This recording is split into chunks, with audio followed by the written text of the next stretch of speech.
Bismillahirrahmanirrahim. Alhamdulillah. Assalamualaikum warahmatullahi wabarakatuh. Alhamdulillah alamin wa bihi nasta'in wa ala umuri dunya wa din wa ala alihi wa sahbihi ajma'in. Amma ba'du. Allahumma shalli ala sayyidina Muhammad wa ala ali sayyidina Muhammad. Salam rahayu, salam sedulur, salam channel Bocah Tobat. Alhamdulillah yang di malam berbahagia ini saya ditemani oleh Kang Yudi dari Padepokan Gunung Lawu. Ya, mungkin para sahabat pencinta Bocah Tobat juga mampir juga ke channelnya Kang Yudi, yaitu Padepokan Gunung Lawu. Ya, sehat Kang? Alhamdulillah. Alhamdulillah. Ya, jadi kita ngobrol bincang-bincang aja nih tentang perjalanan sosok Gus Yudi ya, sehingga bisa masuk ke perjalanan spiritualnya ya, sehingga mencapai titik keberhasilan. Insya Allah menjadikan suatu keberhasilan kita, contoh perjalanannya mungkin dari awalnya seperti apa. Nah, kita akan ngobrol-ngobrol, mungkin nanti para sahabat sekalian ambil hikmahnya, semoga ini jadi pelajaran kita juga. Mungkin suatu perjalanan hidup ada yang berbeda ataupun ada yang sama. Ya, silakan Kang Yudi. Awalnya dulu itu bagaimana Kang Yudi mengenal Padepokan Sapu Jagat, apa bagaimana dari awal-awalnya? Apa dari Sapu Jagat dulu atau yang lain? Ya, sebetulnya proses semua itu. Oh, proses ya. Ya, kalau saya lihat-lihat kembali ke belakang itu, jadi awalnya itu pencarian saya itu pada tahun 98 setelah saya lulus STM atau SMK pada saat itu. Di situ awal pertobatan saya di situ. Nah, setelah lulus itu saya bertobat ya. Setelah lulus dari SMK saya bertobat, ya kemudian saya lanjutkan mencari ilmu itu ke pesantren-pesantren. Ya. Dan di situ saya pengen sekali mempunyai seorang guru yang memiliki titel kewalian gitu kan. Saat itu saya mencari. Tapi di pesantren itu hampir semua pesantren-pesantren saya datangin itu pendirinya itu sudah pada meninggal. Jadi turun ke anaknya. Seperti itu. Tuh. Ngajinya tuh di mana tuh, ngaji apa? Kan ngaji pengajian banyak ya. Iya. Ada tauhid, ngaji hikmah. Waktu itu saya merenung gitu ya. Kalau saya mengaji seperti tauhid, fikih, Quran, ya itu kan sudah saya pelajari begitu kan. Nah, kemudian mungkin pendalaman tasawuf itu belum saya ajari gitu. Akhirnya sempat berpikir saya pengen mengkaji kebatinan seperti itu dengan tujuan untuk mendekatkan diri seperti itu. Akhirnya saya pada saat itu masuklah ke bidang ilmu hikmah gitu kan. Ilmu hikmah gitu. Jadi di ilmu hikmah ya biasa gitu, seperti asror ya, amalan asror, hijib begitu kan. Hijib ya. Awalnya saya pengen punya kesaktian, bisa gitu kan. Nah, tapi setelah saya pikir-pikir, orang sakti itu kalau nggak punya duit ya tetap aja lemes gitu. Galau. Akhirnya saya itu mengerjakannya yang pelarisnya saja gitu kan, supaya misalkan ya kalau pelaris itu kita jualan atau dari rezeki kita meningkat lah. Saya lebih fokus ke situ, bukan ke perangnya ya seperti hijib-hijib itu, tapi saya fokus ya ke asrornya. Dan kurang paham asrar itu amalan umum. Amalan umum untuk apa saja yang kita niatkan di bidang ilmu hikmah. Amalan ini baca untuk menarik rezeki, berdagang bisa ya, buat misalkan pengen bisa silat juga bisa gitu, tergantung niat kita gitu. Bela diri bisa otomatis, kebal bisa juga gitu. Iya, kalau tingkatannya tinggi ya gitu. Tapi tingkatan iya. Cuman saya tidak berfokus untuk ke kesaktian gitu lah. Masya Allah. Berfokusnya ke rezeki, masalah rezeki. Kalau kita sakti bisa terbang, bisa atau kabel, kalau nggak punya duit kan tetap lemes. Waktu itu saya berpikir seperti itu. Akhirnya saya mengambillah apa amalan-amalnya yang sifatnya rezeki, gitu kan. Bismillahirrahmanirrahim, gitu kan, 16.000, gitu kan. Saya puasa 3 bulan atau 100 hari itu saya jalani juga, gitu. Terus sehingga itu ada apa sehingga? Nah, setelah saya melakukan itu selama 1 tahun di ilmu hikmah itu, akhirnya saya bisnis di bidang sayuran, gitu kan. Akhirnya meningkat di situ. Wah, ada dari pelajaran hikmah itu. Ya, dari situ, gitu. Saya bilang waktu itu tetap, apakah saya harus tirakat dulu apa bisnis dulu nih? Wah, saya bilang waktu itu saya masih usianya ya sekitar 35-an lah. 35 tahun waktu itu. Nah, kalau sekarang kan udah 45 nih saya ini kan. 35. Kakak senior. Ya, jadi saya itu di dalam hati saya, apakah saya ini harus fokus tirakat ataukah atau kita usaha seperti itu. Akhirnya saya fokuskan untuk fokus usaha, gitu kan, biar nanti tirakatnya itu saya nggak mikirin usaha seperti itu, gitu. Ada pikiran seperti itu. Nah, setelah 1 tahun itu ya di hikmah, ya akhirnya saya punya pikiran untuk mengalahkan tirakat dan menjalankan usaha. Saat itu saya bergerak di bidang sayuran. Akhirnya sayuran saya pun lama-lama saya makin banyak langganan, ya larislah jualan saya. 24 jam itu saya itu terus terjadi pengiriman ke para penjual itu. Iya. Akhirnya lama-lama saya itu jenuh juga, begitu kan.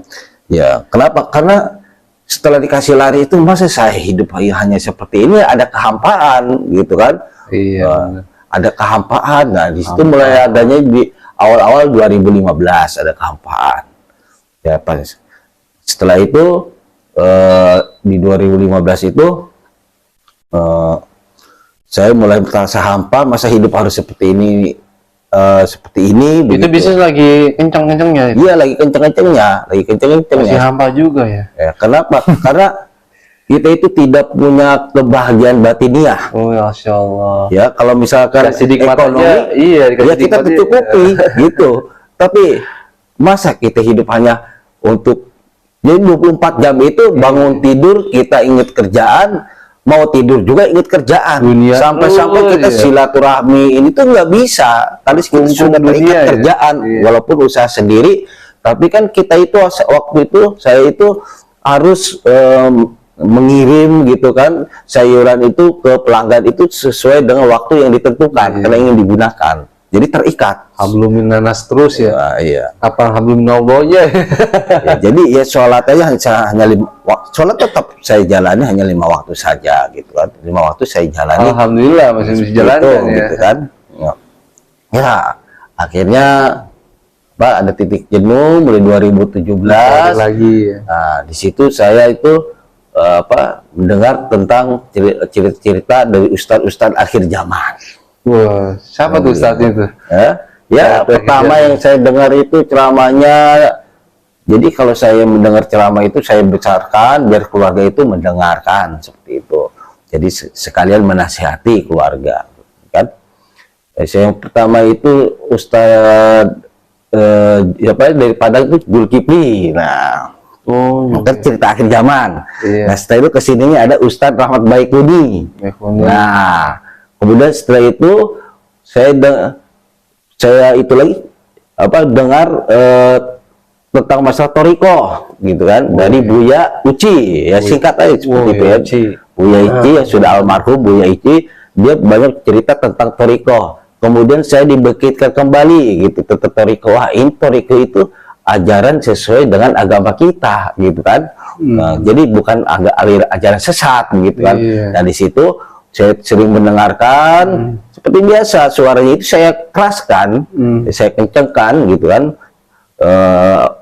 suara HP itu melalui Bluetooth itu, jadi biar yang lain, anak dan istri saya mendengarkan, seperti itu. Iya, biasa ikut mendengarkan, memahami juga seperti itu.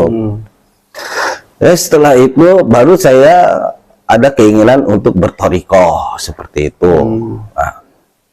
Nah, setelah itu baru saya melihat sebuah channel YouTube Padepokan Gaul. Oh, PG dulu ya. PG dulu. Bayasin. Bayasin. Saya lihat kontennya itu memuslimkan jin. Wah, kan gitu. Jin aja bisa dimuslimkan ini, saya bilang gitu. Siarnya kalau makhluk goib. Iya, bukan kalau nyata saja. Gitu, kan. Jadi bisa memuslimkan jin gitu kan. Jadi kalau jin aja bisa dimuslimkan, kemudian manusia itu bisa ikut muslim semua, kayaknya akan tercipta kedamaian dengan cepat gitu kan. Iya, gitu. Saya pikir seperti itu saat itu. Tapi untuk belajarnya kan jauh. Saya di Bekasi dan itu untuk perjuangan di Kudus, Jawa Tengah, kan? Ya, agak jauh gitu permasalahan waktu dan tempat. Sementara saya masih sibuk kerja kan gitu kan. Bagaimana cara saya itu untuk mengimbangi semuanya. bisa silaturahmi ke sana itu bagaimana gitu kan gitu. Akhirnya kalau saya kan pulang setahun sekali ke Karanganyar Solo ke Bertua setahun sekali. Mungkin nanti saya berpikir setiap lebaran itu bisa mampir dulu ke situ, pikiran saya seperti itu. Ya, tapi ya takdir berbicara lain. Setelah itu saya diarahkan gitu, setelah saya main-main HP itu lalu timbullah Sapu Jagat begitu, diarahkannya keluar ke situ. Jadi ternyata saya lihat jauh-jauh ya. Channel ini kok sama tetangga rumah ya. sama yang di itu gitu ya. Isinya sama. Padepokan Gaul gitu. Saya lihat Padepokan Sapu Jagat caranya sama, memusikkan torikonya juga sama begitu kan. Wah, mungkin ini satu aliran gitu kan, satu pelajaran seperti itu. Akhirnya wah, kalau saya lihat alamat Cibitung, wah dekat daerah sini. Nah, mulai di saat itulah saya kenal dengan Padepokan Sapu Jagat. Yang saat itu Sapu Jagat masih bersatu dengan MSQ. Si Polkol masih satu. Gitu. Jadi Sapu Jagat belum punya bangunan sendiri saat itu. Gitu. Nah, begitulah singkatnya perjalanan saya sehingga saya menemukan Toriko ini. Seperti itu. Gak ada halang rintangnya dari masuknya Sapu Jagat, ada nggak?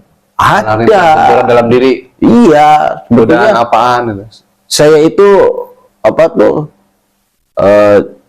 sudah mau menghubungi gitu, sesepuh dari Sapu Jagat gitu kan. Saya menghubungi Mas Agung.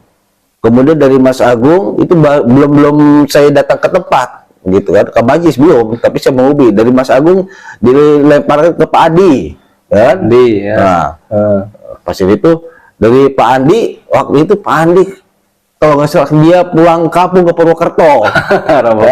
pulang kampung ke Purwokerto. Pas itu ya jadi nggak bisa ketemu. Akhirnya itu saya beberapa bulan, 2 bulan apa 3 bulan saya vakum begitu ya. Nah, pas itu karena saya lihat channel lagi, nonton channel yang isinya itu tentang masalah hijib kan. Di situ kalau kita meninggal nanti kita akan ditawan sama khodam kita kan gitu. Nah, saya kan punya amalan seperti itu. Jadi saya ketakutan gitu kan. Ya kan gitu. Wah, jangan mau ngecek, akhirnya siapa yang ngecek gitu. Jadi ingat lagi saya kan. Sudah 3 bulan atau 2 bulan saya itu lupa ya, vakum karena oper-oper begitu halangannya kan. Kayak bola. Akhirnya jauh sudah saya tahu alamatnya dan gitu. Jadi saya langsung aja ke majelis saat itu. Tapi pertama saya datang ke situ nggak ketemu, malam-malam jam 10. Yang di situ itu nggak ketemu. Wah, itu ujiannya ya. Tapi di situ penanda dari map itu sudah menunjukkan di situ tempatnya. Begitu. Saya malam-malam apa tuh? Malam. Berangkat dari jam 8. Tempatnya kebon ya, sampai jam 10, iya gelap. Angker tuh, perjuangannya luar biasa nih. Ya padahal sudah dekat di situ, ya kan? Nah, karena sudah jam 10 malam, saya di situ gelap, kemudian saya dan sama warga juga nggak begitu apal, tapi dia itu tahu katanya, iya ada di Padepokan itu gitu. Saya lihat ini apanya ini. Tandanya itu di sini pasnya gitu. Titik mapnya ya. Titik mapnya itu saya bilang gitu. Ada Padepokan enggak Pak di sini gitu. Padepokan Jagat. Nggak ada yang tahu ya. Dia nggak ada yang tahu. Tapi dia setelah berbicara agak lama, kemudian dia ingat ada ketika itu yang kalau siang-siang itu suka muntah-muntah katanya gitu. Kemudian nyetelnya lagu Jawa gitu, Kidung Jawa itu. Ya kan bahasa gue sering nyetel Kidung Jawa yang yang itu ya. Nah, Oh iya, Sunan Kalijaga. nah itu. Nah pada singkat cerita pada malam itu akhirnya saya memutuskan untuk balik lagi, gitu kan. Jadi nggak ketemu tuh. Nah pas sudah itu lusanya saya datang ke situ. Jadi kalau waktu itu malam, nah saya siang datang ya biar kelihatan gitu.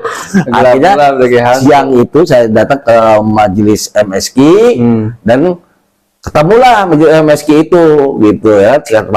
Sikatnya ketemu. Kemudian orang yang pertama saya temui di MSQ itu adalah Bang Indra. Bang Indra. Seperti itu. Nah, setelah itu, setelah ngobrol-ngobrol sama Bang Indra, dia bilang dia itu standby, gitu kan? Standby di majelis. Di majelis. Nah, saya janjian sama dia, gitu kan? Ya udah kalau begitu, nanti malam Jumat saya kesinilah, gitu, biar lebih fokus kita berbicaranya, gitu. Karena saat itu saya hanya ingin tahu tempatnya saja, niat saya, gitu kan. Dan juga waktunya kan sore itu mepet, karena saya ada kerjaan lagi selepas maghrib, gitu, harus sampai rumah, gitu kan. Akhirnya ya saya pulang. Malam Jumat saya ke situ, sama teman saya, gitu. Ternyata Bang Indra nggak ada. Ya, Bang Indra ada malam Jumat itu. Wah, saya nungguin lama di situ sama teman saya. Akhirnya baru ada dia ngasih WA kalau dia kondisinya sekarang ada di Bandung, gitu. Ya udah, saya pulang malam Jumat itu. Tapi saya tahu kalau pengajiannya itu pada malam Minggu. Nah, pada saat malam Minggu di situ baru saya datang dan akhirnya saya berjumpa dengan sedulur-sedulur kita di situ, banyak orang. Nah kemudian saya minta setelah saya wakiahan, gitu kan, dan ruqyah, saya minta kepada Mas Hamdani saat itu, Sang Jawa, untuk dimediumisasi dan dicek apakah keilmuan saya ini benar atau tidak lah, gitu. Saat itu ternyata setelah dicek, ya akhirnya adalah perjanjian dan khodam. Nah mulai dari saat itu akhirnya saya bertobat, menjalankan mandi tobat dan menjalankan amaliyah sampai sekarang saat ini. Lanjut terus, itu luar biasa. Itulah para sahabat sekalian, penjelasannya Gus Yudi yang luar biasa ya, yang dulunya maaf aja mencari jati diri, ketenangan jiwa, walaupun di bisnisnya udah kenceng ya kan, rezeki ada. Ya, tapi alhamdulillah sholat tetap jalankan. Tapi di hati tuh masih mencari sosok guru, ya apalagi mencari jati guru yang menuju kewalian, sehingga mentok-mentoknya yaitu ya para sedulur kita, yaitu Sang Jawa. Akhirnya ini dikenalkan ke Sabu Jagat ya. Sampai menjalankan mandi tobat. Iya, memang para sahabat sekalian yang di luar sana mungkin masih menyukai keilmuan dari menggunakan izib, amalan yang nantinya itu nanti berdampak, yang kita khawatirkan itu memang saat ini kita masih hidup, belum tahu jasad kita sudah melihat, ya subhanallah kita di bawah malaikat. Nah, kalau seandainya kita menggunakan perjanjian, resikonya banyak yang sudah terjadi, yang banyak yang di luar, meninggalnya susah ya. Ya bahkan saya juga, saya orang medis juga, bekerja di rumah sakit, sering menemukan sakaratul maut. Ya, sakaratul maut itu ya memang tidak mudah dan penderitaannya luar biasa ketika mendapatkan ajal atau sakaratul maut. Ya sampai ada yang matanya melotot, mendadak kulik, tapi meninggalnya susah. Nah itu harus diputuskan perjanjian. Jadi para sahabat sekalian, jika ada yang masih menggunakan itu, alangkah segera mencari untuk diputuskan perjanjiannya. Ya, kebetulan alhamdulillah Mas Yudi sudah memutuskan, mungkin dari keilmuan terdahulu diputuskan dan masuk ke Sabu Jagat dan melakukan mandi tobat. Dan sekarang rasakan bagaimana sudah menjalankan ini semua, amal mandi tobat, yang dirasakannya gimana? Rasa hatinya sekarang ini? Alhamdulillah, senyata-nyatanya senyata-nyatanya kita hidup itu untuk apa, tujuan kita itu untuk apa, sekarang sudah terbuka jelas. Dan keinginan saya untuk menemui seorang guru yang memiliki titel kewalian Iya. kepada Allah juga sudah terpenuhi. Alhamdulillah. Seperti itu. Jiwa gimana? Tenang, lebih tenang yang dulu. Tentu jiwa lebih tenang, lebih banyak bertawakal kepada Allah, ya, karena dengan menjalankan amalia itu jadi amalia itu langsung otomatis mendidik kita, gitu. Jadi amalia itu seolah-olah menjaga kita dan mendidik kita lebih bertawakal kepada Allah, bukan kitanya yang pengen tawakal. Iya. Kan susah kalau kita pengen tawakal, sabar, kita susah. Iya, hanya ucapan tapi prakteknya ya. Tapi dengan menjaga amalia itu dengan sendirinya amalia itu mendidik kita menjadi bertawakal, bersabar, dan lain-lain. Yang dijalankan oleh Itu. Gus Yudi ini ngajinya bukan ngaji kuping, maksudnya ngaji praktek. Sehingga walaupun tawakal tuh nggak hanya ucapan, tapi tawakal langsung secara benar-benar dipraktikkan sehari-hari. Dan merasakannya sendiri ya, beliau sekarang lebih tenang ibadah sholatnya. Ya mungkin para saudara sekalian, ya semuanya kebenaran mutlak milik Allah, dan sebagai kita manusia adalah mencari diri kita untuk ibadah kita menyambung sanad silsilah itu jelas ke Kanjeng Rasulullah. Ya mungkin kita bukan merasa tapi diri kita sendiri yang merasakan, bukan orang lain yang, tapi diri kita yang menikmati. Itu saja kali Kang ya pembicaranya. Ada Jadi, lagi Kang?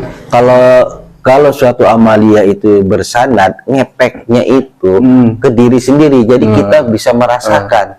Semakin kita melaksanakan amalia yang bersanad, ketenangan itu semakin tercipta, ketentraman dan pandangan hidup itu kita jelas, langkahnya itu semakin terlihat. Tapi kalau sebaliknya kita mengamalkan walaupun dari Al-Quran atau hadis atau apa tuh doa gitu kan, tapi malah sebaliknya kita masih punya sifat marah, kemudian ngoyo terhadap dunia, begitu ya, kaki jadi kepala, kepala jadi kaki, Masih sensitif ya. nah berarti itu tandanya amalia yang kita laksanakan itu tidak bersanad. Boleh pertanyakan mungkin kali ya, sahabat. Kenapa? Ya karena kan kalau yang bersanad itu ada cahaya itu adalah malaikat yang menyampaikan amalia kita kepada Allah, seperti itu. Dan tandanya cahaya itu kita terasa sejuk, nyaman dan tentram.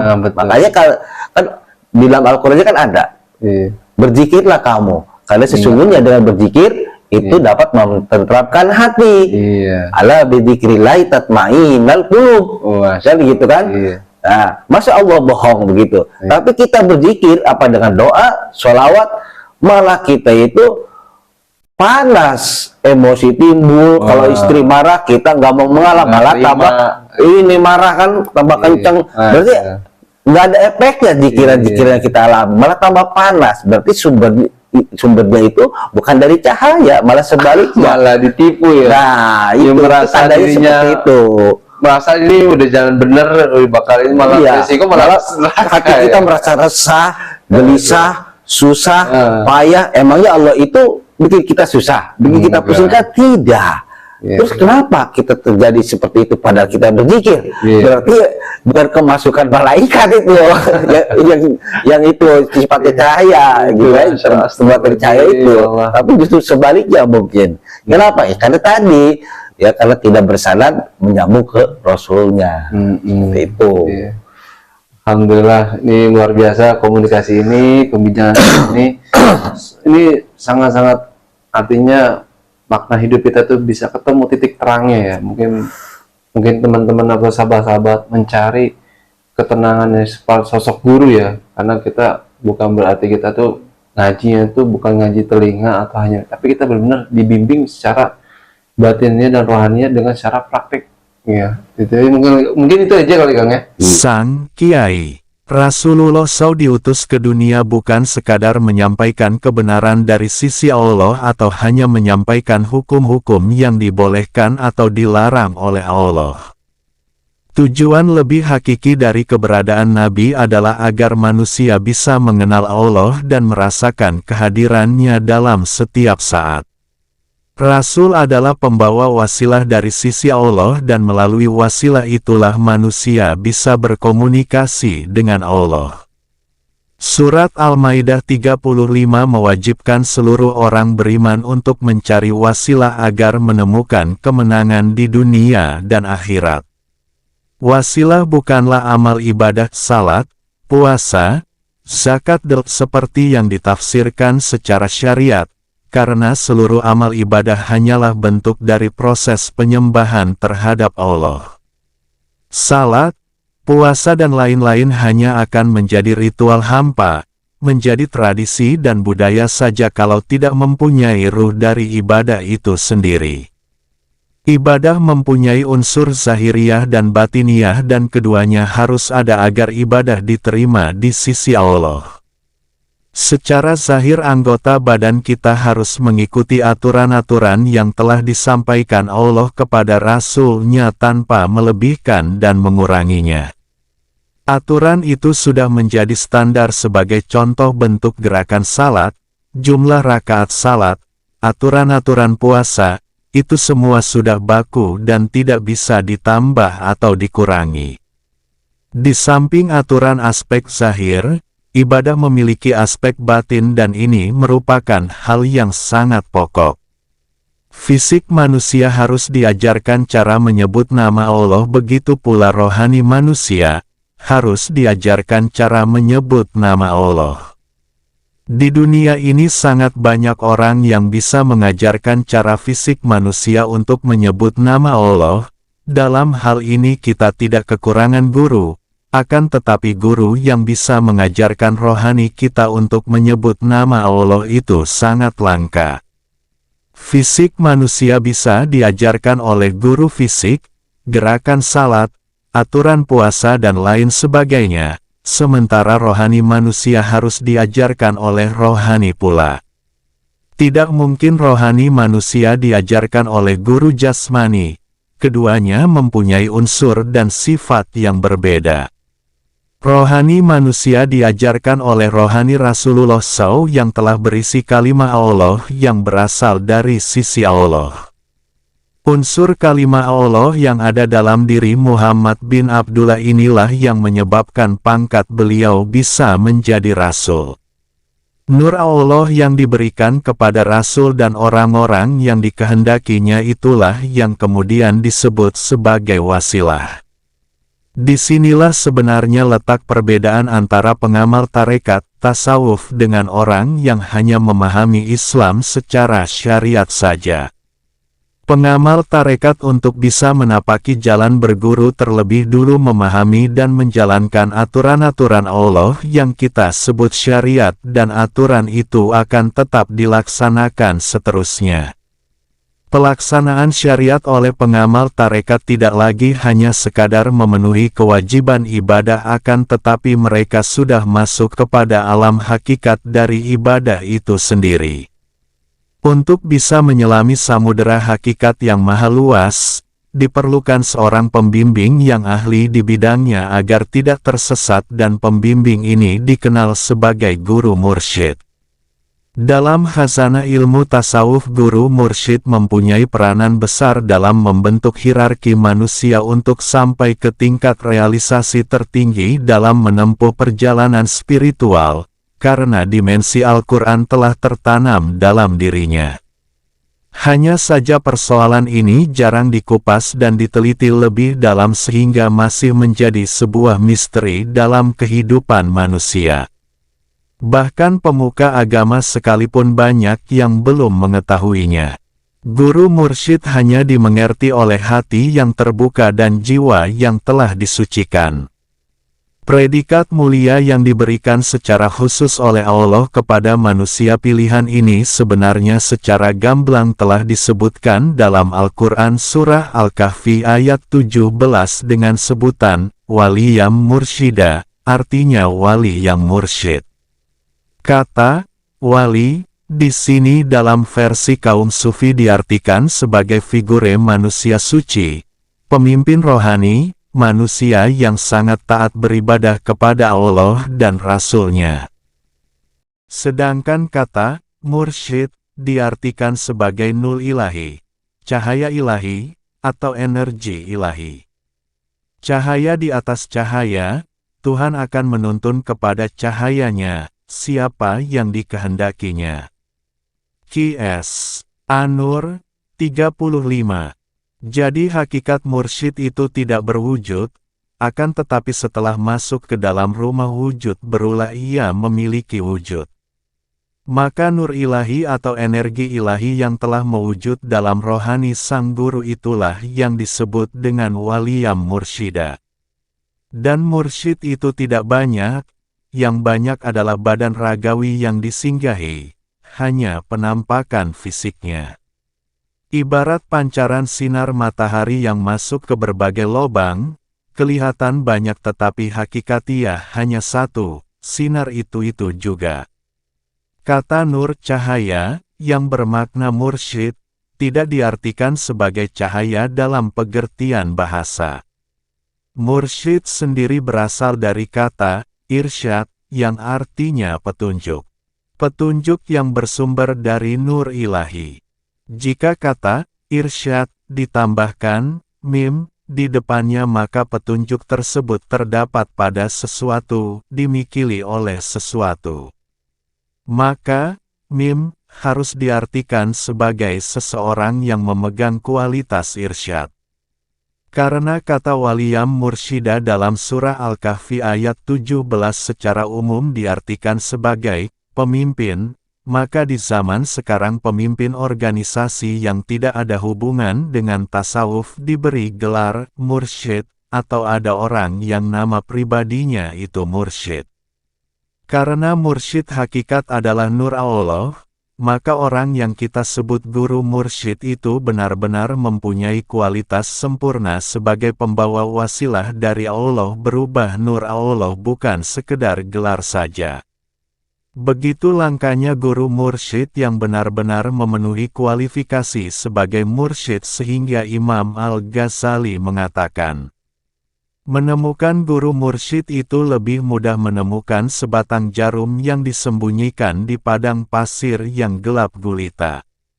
Pembahasan yang mendalam tentang guru mursyid diperlukan untuk memberikan keyakinan kepada pengamal tarekat khususnya betapa luar biasa orang-orang yang telah memiliki guru mursyid yang berkualitas sehingga hidup mereka benar-benar terbimbing ke jalan Allah SWT sehingga mereka selalu bersyukur kepada Allah dengan jalan berkhidmat kepada gurunya dengan penuh adab dan cinta. Iya. Tonton terus, tonton kami, jangan lupa like dan komen, dan juga mampir ke Padepokan Gunung Lawu ya, Gunung Lawu ini channelnya Kang Yudi ya. Semoga aja dalam pembahasan ini suatu amalan juga kita, amal baik kita untuk para sahabat-sahabat yang nonton dan si ada dakwah kita semua bermanfaat. Dan jika ada kekurangan kesalahan mohon dimaafkan. Akhirul kalam. Assalamualaikum warahmatullahi wabarakatuh. Salam.